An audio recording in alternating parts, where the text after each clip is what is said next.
ও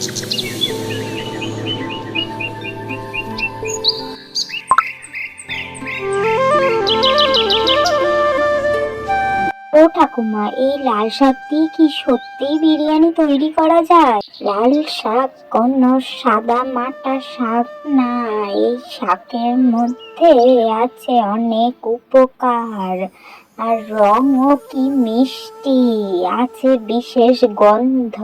আচ্ছা ঠাকুমা, এই লাল শাকের বিরিয়ানি কি করে তৈরি করব? তুমি বলো না ঝটপট আমাকে, আমার যে আর তর সইছে না। বিরিয়ানি তৈরি করার আগে শাকের সাথে মিষ্টি সম্পর্ক তৈরি করতে হবে। তুমি যেরকম মিষ্টি মিষ্টি কথা বলো, সেরকম শাকের সাথেও তো তোমাকে মিষ্টি মিষ্টি কথা বলতে হবে নাকি? ঠাকুমা, তুমি কি আমার সাথে মজা করছো নাকি? আমি হলাম একজন রাঁধুনি, তোর সাথে মজা করতে যাব কেন?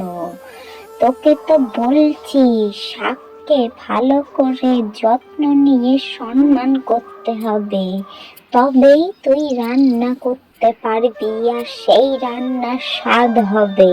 ঠিক আছে ঠাকুমা, আমি তোমার সাথে আর মজা করব না। তুমি বলো, বিরিয়ানি রান্না করতে গেলে কি কি লাগবে? এই বিরিয়ানি রান্না করতে প্রথমেই তো লাল শাক লাগবে।